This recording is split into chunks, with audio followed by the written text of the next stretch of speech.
এখানে ঢাকা বিশ্ববিদ্যালয়ের একদমই একটা একটা প্রায়র প্রবলেম হচ্ছে যে ঢাকা বিশ্ববিদ্যালয়ের নারী শিক্ষার্থীদের সংখ্যা কিন্তু 48%, মোরলেস 48%। তো সেখানে নারীদের জন্য মাত্র হল সংখ্যা হচ্ছে 5টি। এখানে নারীদের আবাসন সংকট একদম চরম পর্যায়ে আছে। আপনারা শুনে থাকবেন যে বিশ্ববিদ্যালয়ে আবাসন সংকটের কথা বলে গেস্ট রুম গণরুম চালুর কথা ছাত্রলীগের সময়ে শুনে থাকবেন, যেগুলো অত্যাচারগুলো সবচেয়ে বেশি ছেলেদের হলগুলোতে হতো। কিন্তু বাস্তবতা হচ্ছে ছেলেদের হলগুলোতে কিন্তু এখন আমরা সিট সংকট দেখছি না। সেই যে সিট সংকট দেখানো হতো সেটা কৃত্রিম একটি সিট সংকট ছিল। কিন্তু সত্যিকার অর্থে আমাদের বোনদের, আমাদের নারী শিক্ষার্থীদের হলে সিটের সংখ্যা খুবই কম। বিশেষ করে বাং বেড দিয়ে আমাদের মধ্যে থাকতে হচ্ছে, ফোর্থ ইয়ারে এসেও ডাবলিং করতে হচ্ছে, এবং খুবই খুবই মানে এই যে থাকার জায়গার সংকট, পড়াশোনার জায়গার সংকট, এটা সবচেয়ে বেশি আমরা মনে করছি ফেস করছে যে নারীরা। তো আমরা অগ্রাধিকার ভিত্তিতে আমরা নারীদের এই সিট সংকট সমাধানে কাজ করব। আমরা আমরা এটা খুবই আমাদের জন্য হতাশাজনক, দুঃখজনক। আমরা ঢাকা বিশ্ববিদ্যালয় স্পেরে দেখি যে আমাদের নারী শিক্ষার্থীদেরকে সোশ্যাল বুলিং করা হয়, কেউ যদি কোনো ধরনের কাজে সামনে অগ্রসর হয়। আমাদের এখানেও এই জিনিসটা কিন্তু চলছে। আমি এই বিষয়টার তীব্র নিন্দা এবং প্রতিবাদ জানাই, এবং আমরা আশাবাদী যে ডাকসুর মধ্যে আমরা এইটা একটা বড় সমস্যা আমরা সমাধান করতে পারবো।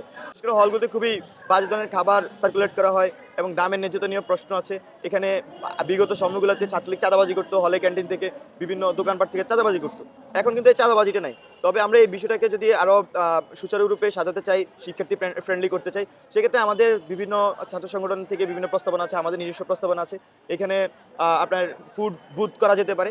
ধরেন যে আপনি যদি 10টা স্টল করেন পুরো ক্যাম্পাসে এবং সবগুলোতে সেম ধরনের খাবার, এবং বিশ্ববিদ্যালয় প্রশাসন দ্বারা এরা প্যাট্রোনাইজড হচ্ছে, সেক্ষেত্রে কিন্তু আপনি খাবারের মান কিন্তু আপনি ঠিক রাখতে পারবেন। সেখান থেকে শিক্ষার্থীরা আপনার কেনার ক্ষেত্রে আপনি একটা প্রসিডিউর করা যেতে পারে। যেমন আমাদের সকল শিক্ষার্থীর কিন্তু ইমেল অ্যাড্রেস আছে, ইউনিক ইমেল অ্যাড্রেস আছে। সেই ইমেল অ্যাড্রেস দিয়ে সে কিন্তু ফুড পারচেস করতে পারবে। লাইক একটা অ্যাপস থাকলো, সেই অ্যাপস এটা দিয়ে লগ ইন করে সেখান থেকে সে কিউআর কোড স্ক্যান করে সে খেতে পারবে। আমি এটার দ্বারা বোঝাতে চাচ্ছি যে বিশ্ববিদ্যালয়ের বাইরে যারা আছে তারা কিন্তু এই জিনিসটা অ্যাক্সেস করতে পারবে না। তো সেক্ষেত্রে বিশ্ববিদ্যালয়ের শিক্ষার্থীরা, নিয়মিত শিক্ষার্থী যেটা অ্যাক্সেস করে, বিশ্ববিদ্যালয়ের প্রশাসন কিন্তু চাইলেই আপনার 15% to 20% বা 30% কিন্তু ভর্তুকি দিয়ে খাবারের মান নিশ্চিত রাখতে পারে এবং শিক্ষার্থী ফ্রেন্ডলি একটি খাবারের মূল্য নির্ধারণ করতে পারে। যথেষ্ট পরিমাণ সভা সেমিনার করার মতো পর্যাপ্ত প্লেস নেই, তো সেটাও আমরা নিশ্চিত করার জন্য কাজ করা উচিত আমি মনে করছি। এটা একই সাথে বিশ্ববিদ্যালয় প্রশাসন এবং ছাত্র সংঘের মধ্যে দিয়ে এই বিষয়গুলো সমাধান হওয়া উচিত। এছাড়াও মেয়েদের আমি আরও দেখেছি যে কমন রুম, ক্যাফেটেরিয়ার কমন রুম অনেক সমস্যা আছে, এই সমস্যাগুলো সমাধান হওয়া উচিত। ঢাকা বিশ্ববিদ্যালয়কে একটি গবেষণা ভিত্তিক বিশ্ববিদ্যালয়ে রূপান্তর করা।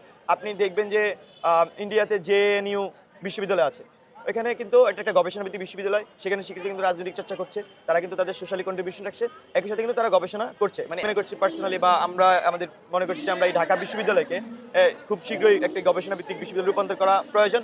আর তার জন্য যে ধরনের ফ্যাসিলিটিসগুলো বিশ্ববিদ্যালয়ের শিক্ষার্থীকে দিতে হবে, দেওয়া উচিত, আমরা মনে করছি বিশ্ববিদ্যালয় প্রশাসন সেগুলো করবে।